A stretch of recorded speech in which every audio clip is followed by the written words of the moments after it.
Thanks for listening to this podcast of Trending with Timmerie. If you haven't already subscribed, please catch us wherever you love to listen to your podcast, from the Relevant Radio app to Apple, YouTube, you name it, we are there. And if you listen on Apple Podcasts, please be sure to go and give us a 5-star review to help other people discover the podcast.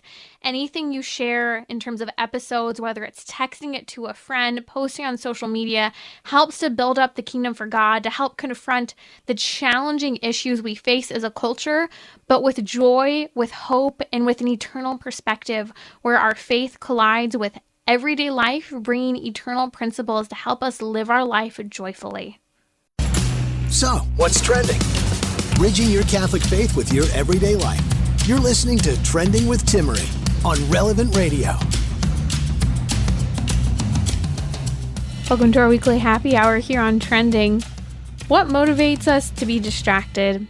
I know I was distracted today. Lots of things going on. Unpacking the house. 39 weeks pregnant and ready to go any day now. I'm still rooting for my Marian feast day, okay? Today's a feast day of Our Lady of Guadalupe, which we're going to talk about that. It's been significant for me in prayer, and I'll share a little bit why, and some of the neat symbols of Our Lady of Guadalupe and that miraculous image on the tilma of Juan Diego. We'll talk about that a little later during our weekly happy hour today on Trending. But I want to talk about distraction in particular. Nir Eyal will join me in just a few moments here. He's the author of the book Indistractable, and he's a renowned speaker. And he wrote a whole book on distraction. He was inspired to dive deep into this topic. And it's one that all of us struggle with, whether you want to be more productive, less distracted, cut back on some of those bad habits. We're going to unpack all of it. So if you have a question about productivity, distraction, task saturation, Nir is the person to talk to. Give us a call. The number is 1-888-914-9149. Tons of questions have already been coming in ahead of the show. Also talk about how prayer and confession can help us deal with negative urges. For example, those things that we tend to pick up that distract us. We'll discuss that later on during the show, as well as diving into whole topic, all hour of happiness. So what motivates us to be distracted? Nir Eyal is the author of Indistractable. You can find him at nirandfar.com. That's N-I-R and far.com. Nir, welcome back to Trending. I'm really excited to unpack motivation in particular and what motivates us toward our distractions so that we can rope those in to be more productive and actually do the things we want to achieve each day. Absolutely. Yeah. Thanks, first of all, for having me back. It's great to be back with you today. And so when we answer this question of why do we get distracted, it's such a, I think, a fascinating question. And it's one that's not a new question. People think that somehow technology is what makes us distracted. The modern world is what makes us distracted. Well, we know that there are records of Plato, the Greek philosopher, talking about distraction. He called it akrasia in the Greek 2,500 years ago. So that tells us that distraction can't be caused by our modern devices. This has to be a problem that's been with us for a much longer period of time. And therefore, the source of this problem of distraction isn't something caused by our modern devices. It goes much, much deeper than that. And so in order to answer this question of why do we get distracted, which is really fascinating if you think about it, because the problem is not that we don't know what to do. We all basically know what to do. If we want to lose weight, we have to exercise and eat right. If we want to be fully present with our family, we have to make sure that we give them the attention they deserve. If we want to be better at our job, we have to make sure we do the kind of work that other people don't want to do and do it well. So we know what to do. The problem is not that we don't know what to do. The problem is that we don't know how to get out of our own way. We don't know how to stop getting distracted. So to answer this question of why don't we just do the things we say we're going to do, we have to dive a level deeper, which is to ask ourselves, why do we do everything and anything? What is the root cause of human motivation? And it's not what most people think. Most people think that motivation is about the pursuit of pleasure and the avoidance of pain, the old carrot and stick. It turns out that we now know through neural imaging, actually seeing what's happening in the brain, we know that motivation is not about pain and pleasure. Motivation is about just one thing, and that is the desire to escape discomfort. That in fact, everything we do, even the desire to feel good, lusting, craving, desire, all these things, in fact, are psychologically destabilizing. There's a reason we say love hurts, because in the brain, the way the brain gets us to act is by spurring this bit of discomfort that acts as this catalyst towards action. So once we realize that all human behavior is about a desire to escape discomfort, that must therefore mean that time management is pain management. I would argue as well, weight management is pain management. Money management is pain management, because again, all human behavior is spurred by desire to escape discomfort. And once we realize that fact, we realize that these urges to get distracted, to do something that we didn't intend to do, is nothing more than managing a feeling. Interesting. So you're saying all of our distractions that we allow, because we allow to bombard us, even if unknowingly, are really coping mechanisms pulling away from whatever it is that's less comfortable, moving us towards what is more comfortable. That's exactly right. So that even if we look at the origin of the word distraction, if you ask most people, what is the opposite of distraction? They'll tell you the opposite of distraction is focus, right? I don't want to be distracted. I want to be focused. But that's not actually true. That the opposite of distraction, if you look at the origin of the word, it comes from the Latin root word trahare, which means to pull. So distraction, the opposite of distraction is not focus. The opposite of distraction is traction, right? Mm-hmm. Traction and distraction. Both words end in the same 6 letters, A-C-T-I-O-N, that spells action, reminding us that distraction is not something that happens to us, but rather it is an action that we ourselves take. So traction, by definition, is any action that pulls you towards what you said you were going to do. Things that you do with intent, things that move you closer to your values and help you become the kind of person you want to become. Those are acts of traction. Everything else is a distraction. Distraction is an action that pulls you away from what you plan to do, further away from your goals, further away from your values, further away from becoming the kind of person you want to become. Well, it's interesting because when you talk about traction, that's our goal, right? But I keep thinking of the story in your book about motivation of the TED Talk that was given by Chance. And she talks about basically how she became so motivated by this app that she had been a part of creating. And in a sense, you'd argue that she was making traction with what she was working toward, but it was actually a distraction from what she needed to make traction on. So can you share with us a little bit about that story? Because I know that you actually reached out to this woman and unpacked more of what was going on behind the scenes and how this actually fits with the entire idea that we don't just have distractions, we have distractions that are coping mechanisms pulling us away from the discomfort that we're trying to avoid. Exactly. Yeah. So Dr. Zoe Chance is a professor at Yale, and she actually studies behavioral design. So she's very much in this field of how products and services can change our behavior. And so she was researching a particular app that she found very interesting. And this was a fitness app. It was helping her get more steps throughout her day. And she started using it and she found, wow, this is really well designed. And she started getting in more steps. And at first, this was a very healthy behavior. It was an act of traction. But then she found that the app was so well designed that she started challenging herself to do more and more steps. And the app was, of course, reinforcing this behavior. And it gave her different kind of rewards. It said, you know, if you do your 10,000 steps for today, you'll get some extra points. And then if you do them again in a streak tomorrow, you'll get even more points. And one day she found herself after work coming home, getting this notification on her phone that had a daily step goal challenge. And she didn't have enough steps for the day. So she started walking up and down the stairs to her basement. And as soon as she finished one challenge, the app gave her another challenge and said, guess what? If you do whatever it was, 10,000 more steps, we'll give you a double bonus. And she walked up and down the stairs to her basement until 4 a.m. And so this was a great example, I think, this is a true story. How something that starts a totally true story. You can watch her TED Talk where she says exactly this. And what's fascinating here is that even a behavior that we think is a healthy behavior, right? Who doesn't want to exercise more? Who doesn't want to get in better shape? It can start as a healthy behavior. But if it takes us away from what we said we were going to do, namely in Zoe Chance's case, getting to bed, getting some rest, it becomes a distraction. And so this is actually alludes to the number one source of distraction. The number one source of distraction, it's not the pings, dings, and rings on your phone. It's not the video games. It's not television. It's the fact that we do one thing thinking we're being productive, but that's really taking us away from something else. So for example, for years, I would go to work and I would say, okay, I need to work on that big project right now. I'm not going to get distracted. Nothing's going to get in my way. But let me just check email for a few minutes, right? Let me just work on that thing on my to-do list. Yeah, exactly. It's a work-related task. I got to do it at some point today, right? Or you know, it's a Saturday and I have that big project I need to work on that I've been delaying. But you know, I'll just take out the trash real quick and let me just do the laundry real quick. And then by the end of the day, I haven't done the one thing I said I was going to do. So this brings us to this point that just because something is a task that needs to get done doesn't mean it's not a distraction. Because if it's not what you said you were going to do in that time and place, if it's not what you said in advance was going to happen, it's a distraction. Just like with Zoe Chance, exercise is great, but if it takes away from the things you said you were going to do with your time, being with your family, going to sleep, whatever it might be, now it's a distraction because it's not what you said you were going to do in advance with your time and attention. We're going to take questions later on during the show. One of my personal questions is your philosophy on email, because that is a huge distraction, and yet we think we're making traction with it, but then we become slaves. So we'll talk about that a little later on. If you have a question for my guest today, Nir Eyal is the author of Indistractable. He's a renowned speaker. You can find him at nirandfar.com. That's NIR and far.com. Incredible book titled Indistractable.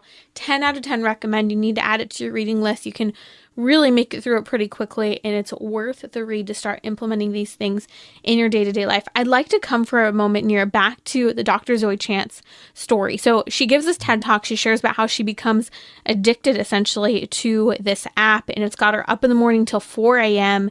because she's trying to get more points for this virtual world that she's building at the same time as she's getting, all this pleasure, reward, and distraction. But what was interesting is when you actually reached out to Dr. Zoe Chance, you found out that everything held true, that what she was really seeking wasn't this pleasure of this app, but she was avoiding discomfort. Things were difficult in her marriage and her career at the time. And she recognizes all of this was just a distraction, filling in the gap of what was going on. And so in your book, you actually talk about how a lot of our distractions can actually be essentially things that are addictive behaviors for us because we're trying so hard to avoid that discomfort. Can you talk a little bit more about that? Yeah, that's a really great point. That when I reached out to her and I wanted to get a little bit more depth on what was going on in her life, what she didn't say in her TED Talk is that she was in the middle of a very difficult separation from her husband. She was also trying to get a job, to get tenure, and she was having a tough time of it. And so what she was doing was essentially escaping reality through distraction. And that's always the case. That distraction is always a maladaptive response to discomfort. So we said earlier how all human motivation is about a desire to escape discomfort. Well, there's two ways you can escape that discomfort. You can either use that discomfort as rocket fuel to propel you towards traction, which is what we find high performers do. They feel the same boredom and loneliness and fatigue and uncertainty that everyone else does, but they can harness that discomfort to push them towards traction. What other people do, what people who are easily distracted do, they try and escape that discomfort. So whatever it is that's going on in their life, if it's, disappointment, stress, anxiety, uncertainty, they look for escape. And so whether it's too much news, too much booze, too much Facebook, too much football, you are always going to find a distraction somewhere unless you deal with that deeper source of the discomfort. And so sometimes it's about fixing the issue, right? Sometimes the issue just has to be fixed, whether it's trouble in your marriage, whether it's a difficult situation at work. If you can fix it, you must. But some situations can't be fixed, right? It's part of being a grown-up is that sometimes life is uncomfortable. And what we tend to see a preponderance of these days is that people think that they shouldn't feel discomfort. And that's ridiculous, right? That pain and discomfort is part of human existence. It's about how we deal with that discomfort. Do we try and escape it so we don't feel it by numbing ourselves with, a substance or some kind of distraction? Or can we lean into it and help it, use it as a way to make us better, to lead us towards more traction? Fantastic. So let's talk about solutions here. So we need to be able to identify, one, what the distraction is, but more importantly, what it is pulling us, what we're trying to pull away from in terms of the discomfort, what we're avoiding. So talk about proximate versus root causes when it comes to those discomforts so that we can actually address the problem. Absolutely. So the first step to becoming indistractable is to master these internal triggers. That we know that 90% of the time that we get distracted, 90%, is not because of a ping, ding, or ring on our phone or something in our external environment. It's not the external triggers. That's only 10% of the time we get distracted. Rather, the other 90% is coming from within us. It's loneliness, boredom, fatigue, uncertainty, anxiety.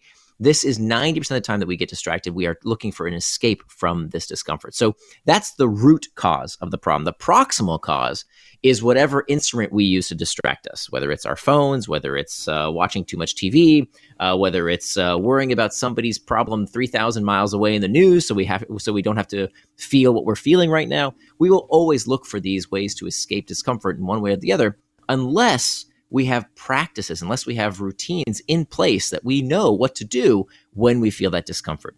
So the idea here is not that we want to avoid the discomfort. We're going to feel it. That's okay. We need to accept that discomfort is going to occur, but that we have tools in our toolkit ready to go so that we can deal with discomfort in a healthy way that leads us to traction rather than distraction. So for some people, that can be prayer. Right? For some people, that can be a pause. For some people, that can be anything that they say they're going to do instead of doing the thing that they will later regret. So if it's, I need to do this big project and I don't feel like it, let me just check email for a few seconds. That makes me feel like I'm being productive. If I feel like my home life isn't going well, let me just, scroll social media or watch TV for a little bit to escape it. I need a break is what we tell ourselves. Well, not necessarily. If then you look back and you say, oh my gosh, I just spent 20 minutes doing something that I thought would take a few seconds. Now you've wasted that time and that leads to regret. So the idea here is that we have to master these internal triggers or they will become our masters. So I can give you many, many techniques. There's over a dozen different techniques in the book that we can use. One of my favorite is called the 10-minute rule. And the 10-minute rule says that you can give in to any distraction, but not right now. In 10 minutes, not for 10 minutes, in 10 minutes. So I'll give you an example in my life. I've been a professional author now for over a decade. And let me tell you, writing never gets easy. Okay. It's always hard work. You cannot turn writing into a habit, right? A habit is a behavior done with little or no conscious thought. Writing takes a lot of conscious thought. It's very, very difficult to do. And all I want to do while I'm writing is check the news or check my email or go do something else. I don't want to do the writing because it's very, very hard. So what I do instead now, and I do this almost every single day, whenever I feel like I'm about to get distracted, I set a timer for just 10 minutes. Okay, 10 minutes. I set the timer, and now I have a choice to make. I can either get back to the task at hand, okay, or I can do what's called surf the urge. Surfing the urge acknowledges that these uncomfortable sensations, they are transitory. Okay, they come and they go. When you feel bored, lonesome, indecisive, fatigued, you don't feel that forever. You feel it for a small period of time, but somehow we think we're going to feel it forever, and so we need to seek escape from it. So if you just tell yourself, okay, this is a transitory emotion, and I need to ride it like a surfer on a surfboard. I just need to ride that wave. This is called surfing the urge. And so what you can do is to start having a little conversation with yourself. And I teach you exactly in the book, Indistractable, what kind of script to follow. So for example, I used to beat myself up when I felt like I wanted to escape the difficulty of writing. I would say, maybe I'm not doing this right, or maybe I'm not a real author. A real author wouldn't feel this discomfort. Well, now I don't have that kind of negative self-talk. Now I tell myself this simple mantra. This is what it feels like to get better. This is what it feels like to get better. And so if we can remind ourselves when we're having difficulty in all domains of our life, this is what it feels like to get better. That discomfort is natural. It's part of the process. And so if you can just do that for just 10 minutes, what you will find is by the time that timer rings, you'll be back on that task. Because that's this choice of saying I can just surf the urge, take a little break and pause with myself and have this conversation with myself about why I'm getting better at something, that this discomfort is normal. And then as soon as you're ready, get back to that task at hand. What you're teaching yourself over time is that you do have the power to overcome distraction. And so what happens is that the 10-minute rule becomes the 12-minute rule, becomes the 15-minute rule, becomes the 20-minute rule. And you're teaching yourself, hey, I do have agency. I do have control over this distraction. This is fantastic because it's teaching you resilience, persistence, perseverance in those moments, but it also requires a lot of self-awareness, awareness to kind of know what some of your distractions are when you start to gravitate toward them, or even to just know when you're kind of quitting on something and you're running in a different direction. And these are little quitting moments, right? Like very, very simple, but they're very impactful. And so I love this chapter in your book about helping us to understand what motivates us to be distracted so that we can implement solutions to take back our time and get the things done that we need to or want to get done to enjoy day-to-day moments. It's our weekly happy hour here on Trending with Timmerie. That's Nir Eyal. He's the author of Indistractable, fantastic book. You can find him at nirandfar.com. That's NIR and far.com. posted a link on social media to the book as well as his website. We're going to come back taking your questions about how to be more productive. I know I have questions. Tons have been coming in all day on social media as well as phone calls. So if you have a question, the number is 1-888-914-9149, and pick up a copy of Nir's book. Again, I've tagged him and posted it on social media. Just follow me at Timmerie, Timmerie on Instagram or Twitter.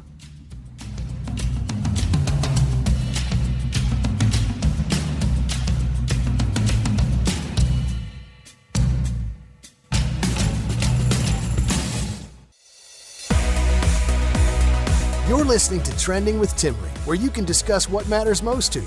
Join the conversation, 888-914-9149.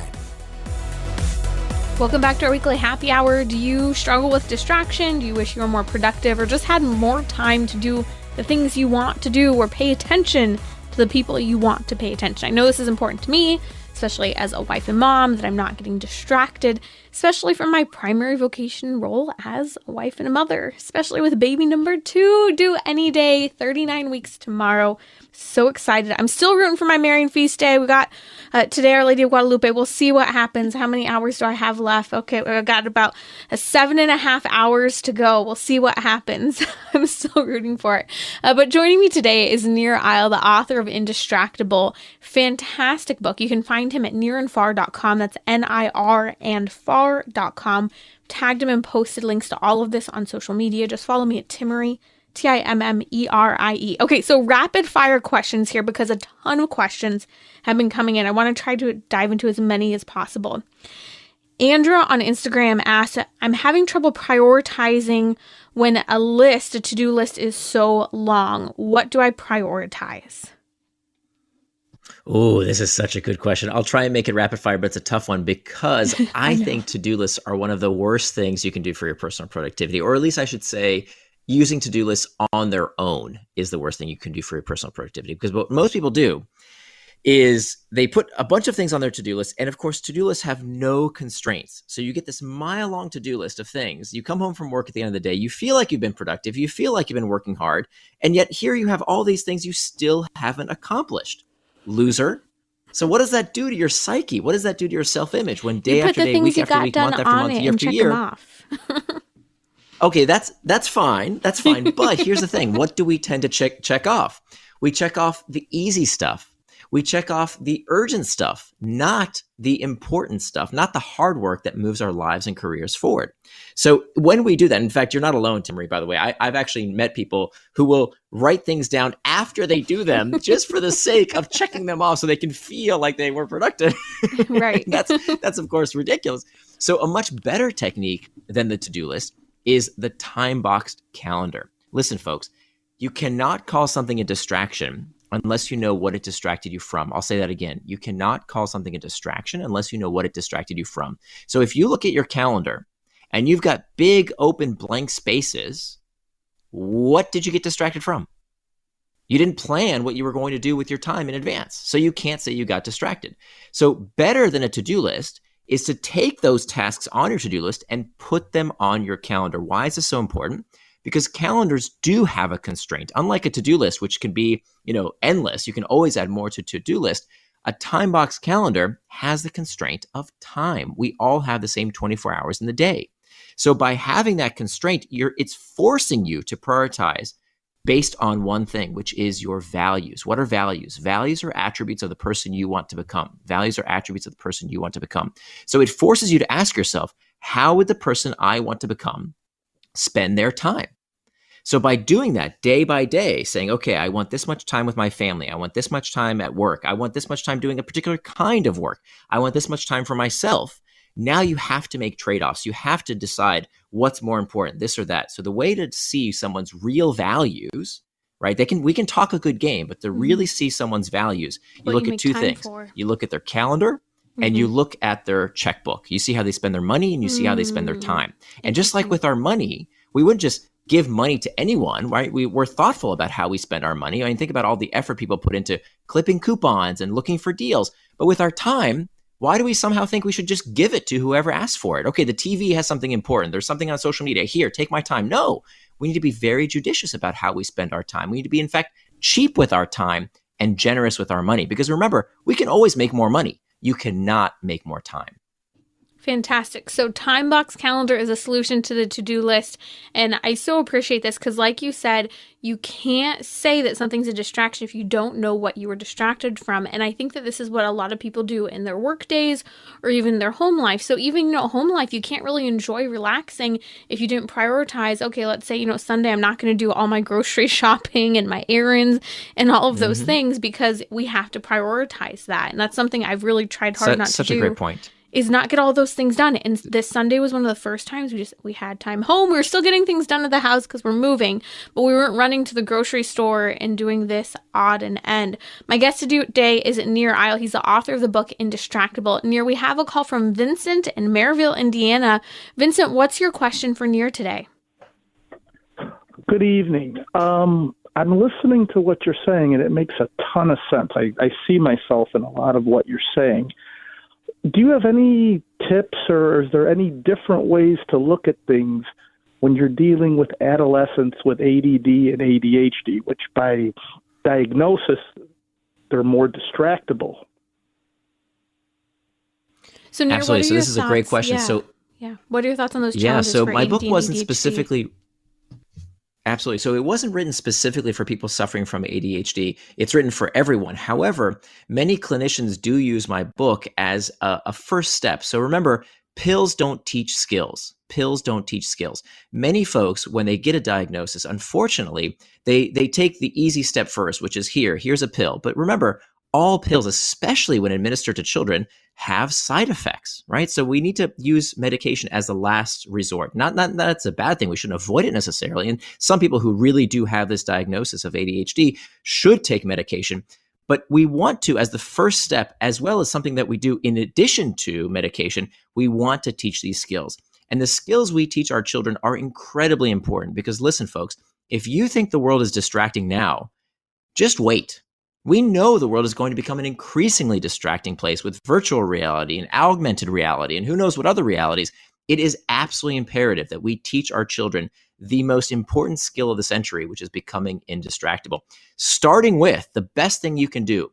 If you find that your children are distracted, the best thing you can do is to become indistractable yourself, because you cannot tell your children, stop playing Fortnite or get off social media when here you are looking at your phone and checking email or Facebook or whatnot. You have to become an indistractable parent yourself. We can't be hypocrites. We have to teach ourselves these skills as well as pass them on to our children. This earlier today, I tried to get most of my work done when my daughter's sleeping and she woke up and I was so close to finished and just had maybe a couple things and she's standing at the top of the stairs and she goes, Mama, she's barely 2. Mama, I wake up. She just learned how to open her own door. And it's that moment of choice, right? I can either sit there and keep trying to do something while she walks down the stairs, or I can close the laptop and model to her, like you said, I'm not just going to allow this distraction to take me away. And so that model for kids is so important. I really appreciate, Nir, where you talk about, again, pills don't teach the skills. The skills still need to be there no matter what. And the pills do have a side effect and need to be used as a last resort when it comes to a lot of these issues with regard to task saturation for many youth today. A lot of questions actually came in on this question of ADD and ADHD, so I really appreciate you going into that. Another topic actually relating to teenage boys, Warrior Coach Brown on Twitter asked, what is the number one thing we can do for teenage boys to help keep them focused and not be distracted? So it's the same exact things that we would do for ourselves. So just to go through the 4 steps. So we talked about step number 1 to becoming indistractable is mastering internal triggers. So teaching everyone, not just boys, but teaching everyone how we can deal with that discomfort in a healthier manner. If we don't master our internal triggers, if we don't master these uncomfortable emotional states, if we think that every discomfort needs to be escaped with a television or social media or a video game, that's what we will continue to do. We need to teach ourselves as well as our children how to deal with discomfort in a healthier manner. The second step is to make time for traction. So as we said earlier, you can't call something a distraction unless you know what it is distracting you from. So maybe the best thing you can do for your child is to have a schedule.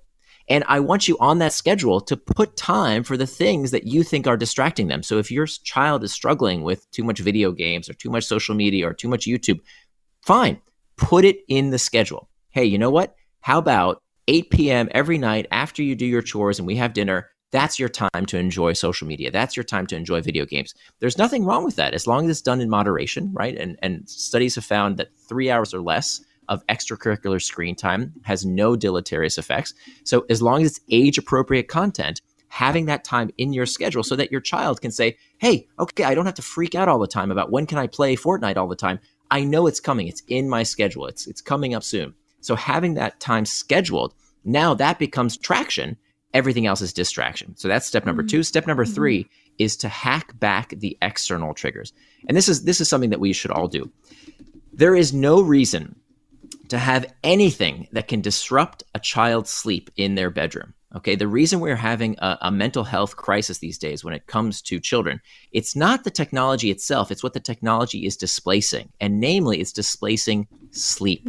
Sleep is absolutely critical for our mental and physical health. So anything that beeps, boops, or buzzes in a child's bedroom, and I'm talking about the television, I'm talking about the radio, certainly the computer, the iPad, or the phone, needs to be removed from their room. Remove all of those external triggers. Anything that can interrupt sleep is incredibly important that it not be in their bedroom. Also, when they are doing homework, for example, teach them how to turn off these external triggers. Turn off the television, turn off, take the dog and put it in a different room so that when they are doing homework, for example, remove all those external triggers. Give them the peace and quiet they need to concentrate. Fourth is to prevent distraction with pacts. And the beauty of using pacts are these pre-commitment devices. It's when we can decide in advance how we will stay into this zone of traction rather than getting distracted. And there's all these wonderful tools. For example, my daughter, she's 14. She uses an app called Forest, which is free. Anyone can download it. It's a beautiful little app. All it does, every time she's going to do work, she's going to do homework, let's say, she opens this app and she puts in how much time she is going to do focused work for. Let's say it's 45 minutes, for example. Now, as soon as she hits go, this cute little virtual tree is planted on her home screen. And if she picks up her phone and does anything with it, the virtual tree dies. It gets chopped down. And she doesn't want to be a virtual tree murderer. So it's enough of an incentive to tell her, oh, you promised you were going to focus for 45 minutes. Stick with it. Only when you're done, you can pick up your phone again. And so she uses this as a tool for herself because, if it's me telling her what to do, if I'm the police officer constantly telling her, stop doing this, stop doing that, now I'm the bad guy. As opposed to if she learns these skills for herself, well, now these skills are going to stay with her for a lifetime. So when she goes to college, when she gets into the working world, she has these 4 steps of becoming indistractable in her toolkit that she can use whenever she needs them. Fantastic response. I think so helpful, especially because kids have so many distractions today, Nir. And one thing I just want to throw in when you're talking about making traction and actually scheduling out your time, you need to plan time for rest to actually know that your kid can get 8 to 9 hours of rest. But also, so many of the studies show from little toddlers even into the teenage years and all of us, we need to have time to be bored. And so scheduling that time in where you don't have anything you have to do, especially for that developing mind of teenagers, like actually have that time where they're not doing anything and they're not just running for whatever technology, but maybe they just sit outside and they just sit there, right?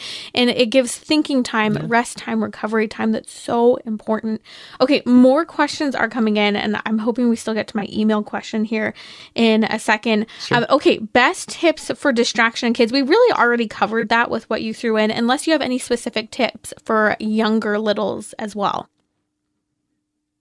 Yeah, so, when my daughter was only 6 years old, we sat down and we talked about this because she was obsessed with the iPad. I mean, I can't tell you how many times I heard the words iPad time, iPad time, iPad time from when she was a very young child. And so I think the best tip I can give you is, number one, is to become indistractable yourself, to set a good example. That's the most important thing. And really understanding the difference between traction, what you say you're going to do, and distraction. It's not that these devices are evil. We don't want to teach our kids that, the technology is melting their brain. That's silly. And let's face it, the jobs of the future require them to be tech literate. So we don't want to vilify technology. We want to teach them how to use these tools as opposed to letting these tools use them. Fantastic. Okay, final question here. We have just a moment here. I want to hear your philosophy on email. It's a huge distraction, but it's something we also need to take traction on. So what's your philosophy on what to do here? Absolutely. So email is when we did surveys on what distracts people at work, the number two response, number one was other people. The number one was, your boss tapping you on the shoulder or colleagues stopping by your desk when you're trying to do focus work. Number two was email, the bane of our existence when it comes to distraction in the workplace. So there's a few things. Number one, schedule time for email. Many people use email as a pacifier. I don't know what to do right now with my time. Let me check my email inbox. The big task I need to do is too hard. It's difficult. Let me go check my email. And we use it as an emotional pacifier. Again, the number one source of distraction is the desire to escape discomfort. So dealing with that discomfort in an unhealthy way by checking email is really pernicious because we think we're being productive, right? I got to check email. It's part of my job. But if you're checking email to escape doing the real important work, well, now it's a distraction. So let me give you a quick tip here. So what you want to do is to make sure that you touch each email twice, okay? No more than twice, because where we find people waste time in email is not the checking, it's the rechecking. You open an email, you read it, you put it away. You open an email, you read it, you put it away. That's where we're wasting our time on email. So the idea here is that you open an email and you immediately ask yourself this most important question, which is, when does it need a reply? Not what's in the email, but when does it need a reply? Sometimes the answer is never. If the answer is never, it's spam or it's just some message you read and that's it, doesn't need a reply, you delete it or archive it. Boom, done. Next, you're going to find that 20% of your emails require a response today. Okay, so what do? You label that email, and every email service provider has a labeling a system that you can use today. Then the rest of it you label sometime this week, and you get back to that email later on in a scheduled time.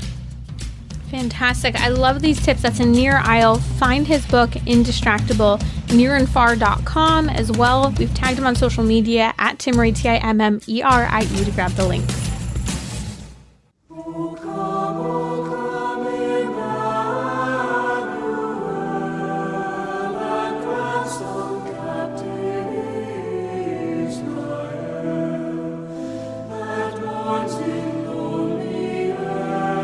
Advent, still enjoying that Advent music. Okay, I want to follow up during our weekly happy hour today on the entire conversation we just had with Nir Eyal about distraction and what motivates us to be distracted, because I think there's a really great Catholic take that we can incorporate here.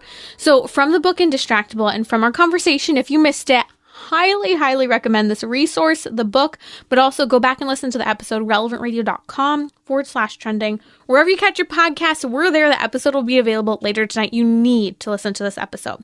So basically what we're talking about is that distraction is usually an attempt to escape discomfort. And that's what's motivating us in terms of our distraction. So we talked about how to figure out what those distractions are, but more importantly, to figure out what we're trying to avoid or that discomfort that we're trying to work through. So we talked about how you manage discomfort, but also that often those things that we fill in to help us feel more comfortable can actually become addictive habits that we have. It could be anything from social media to checking email to working out, you name it. But what I really realize is that this is a great way to pinpoint our sins. What are those things that are our coping mechanisms, our distractions that are helping us to avoid a discomfort? And sometimes those discomforts are the things that we need or must get done, or that just make us feel uncomfortable in situations. It could be something going on in your marriage. It could be, not wanting to deal with a misbehaved child. I mean, there's so many things that could happen. But what's interesting is that Nir Eyal in his book wrote, only by understanding our pain can we begin to control it and find better ways to deal with negative urges. So in other words, I want to talk about these distractions and those addictive habits that we use to soothe discomfort. It could be obsessively playing Candy Crush. Who does that still? Do people still do that? Or it could be, even just your twitching hand reaching for your cell phone because you're trying to go to something that's more pleasurable than the discomfort you have now.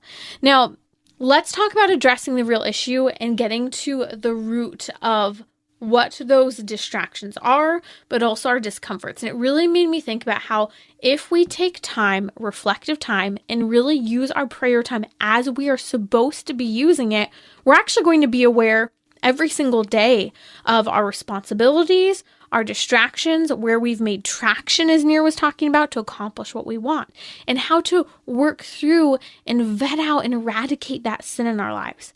We need prayer. We need reflection time. We need to slow down to actually have the time to be honest with ourselves each evening, an examination of conscience. We then need to take those sins and take them to confession. Praise the Lord, we're Catholic.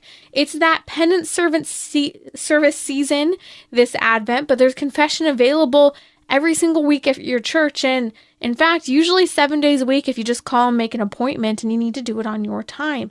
And with that confession, coming to our Lord, being healed by the blood of the Lamb, our Lord Jesus Christ forgives our sins and draws us to him, filling us with the grace to actually reorient ourselves towards those responsibilities we have so that we are indistractable.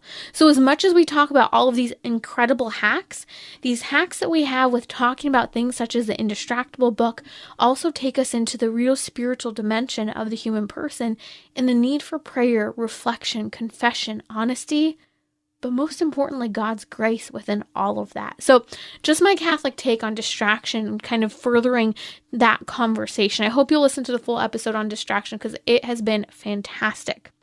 Okay, there have been some major wins in the last week that I've been dying to share with you, and I haven't gotten to them. Wins to protect children and doctors in the midst of this gender ideology craze.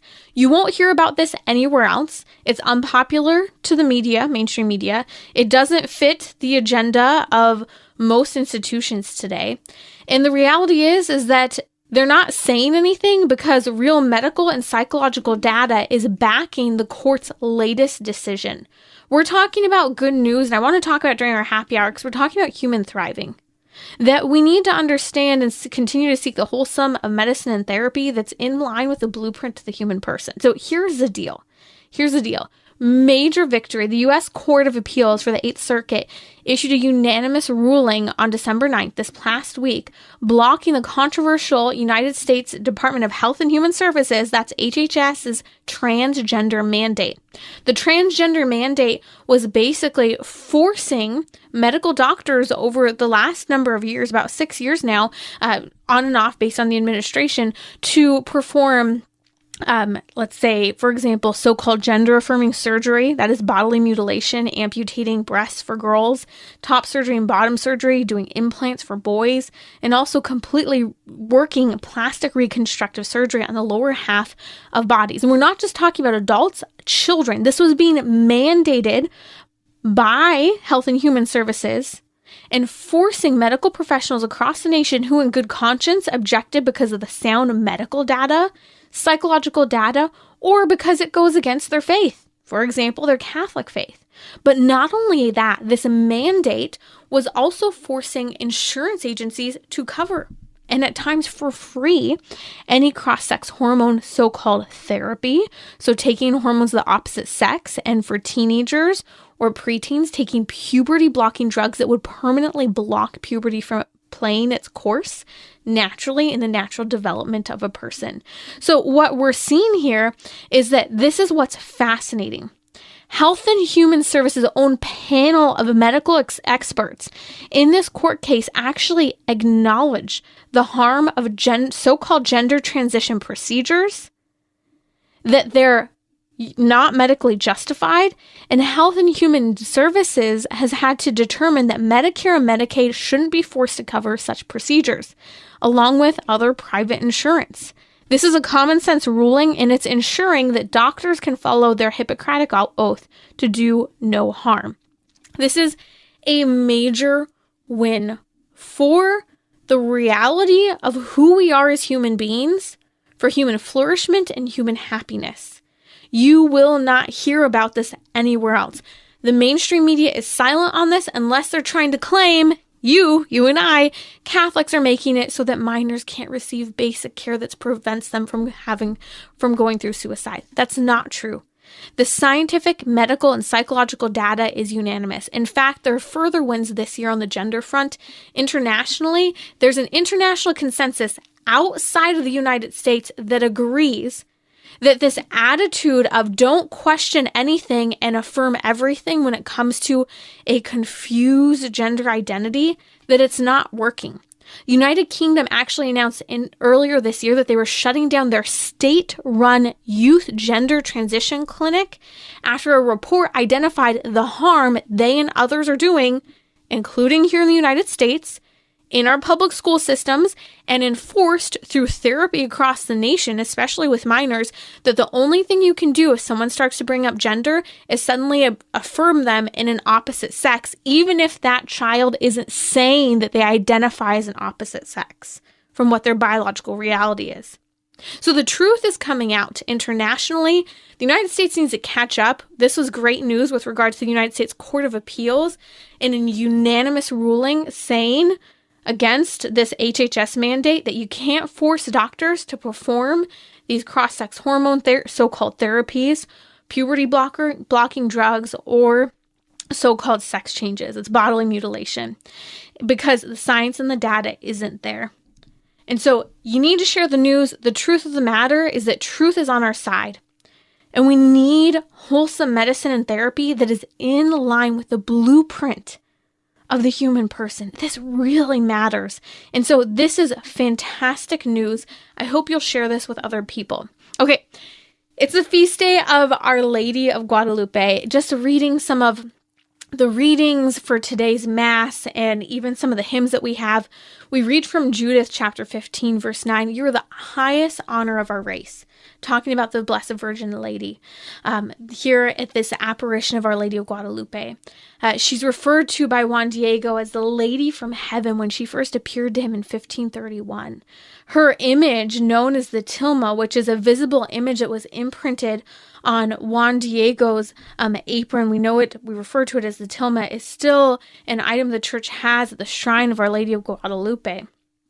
Now, I posted on social media earlier. You can find me on Instagram and Facebook at Timmerie, Timmerie, my favorite image of Our Lady of Guadalupe. And today's a special day where I really am praying for you if you are praying for the gift of a child, if you're struggling with fertility. It's a reminder that salvation history is full of miraculous conceptions. And I wrote about this on my Instagram today, how for me, when I really think about this icon that I love of Our Lady of Guadalupe that I posted, that we're reminded when we go to the altar to receive our Lord Jesus Christ in the Eucharist that we're supposed to be presenting everything to Him, giving ourselves totally to Him. And this is the icon of Our Lady, that she symbolizes that total love and self-sacrifice to our Lord. And that when we go to communion, preparing to receive His body, blood, soul, and divinity, that walk to the altar, just like a bride walking to the altar, presenting herself to her groom, is again something we're reliving in that moment. And each time I go to receive our Lord in communion, I think about reconsecrating myself to Him during that walk down the aisle, offering Him my vocation, even before I got married, knowing for me that there were potentially going to be some fertility issues, offering Him my womb and saying, Lord, whatever you have in store, your will be done. That having like Our Lady, that I am a vessel for you, Lord, you do the work, and having peace in that. Even offering your works, your hopes, and even failures to Him to perfect. These are those moments where I think the icon of Our Lady of Guadalupe that I posted today, thinking of Our Lady and how we're meant to imitate her, is so powerful on this feast day. And people often speak of the beauty of Our Lady and her apparitions. It's not just because of that external beauty, it's everything she symbolized. Even in this image of Our Lady to Juan Diego, who led to massive conversion to Christianity, to Catholicism, there's so much that speaks to the culture in that icon of Our Lady. Even things such as the fact that her eyes are lowered and she has prayerful hands. To the Aztecs, it was a sign of humility, that she's not a god to be worshipped. Even with a ray of sun behind her, it meant that she's greater than the Aztec sun god, yet in an image of absolute humility before God. Similarly, she stands upon a moon, which again shows superiority over the Aztec moon god, and we see all of these symbols here, such as an angel holding her up. Angels to the Aztecs were believed to take their sacrifices to the gods. But Mary's a perfect sacrifice, and she is also being held on the shoulders of the angel, which to be held on the shoulders of an angel represents her place in the heavenly court. And so for us to be a part of God's kingdom, we're called to make that total self-sacrifice and give our fiat, just like the Blessed Virgin Mary. Happy feast day of Our Lady of Guadalupe.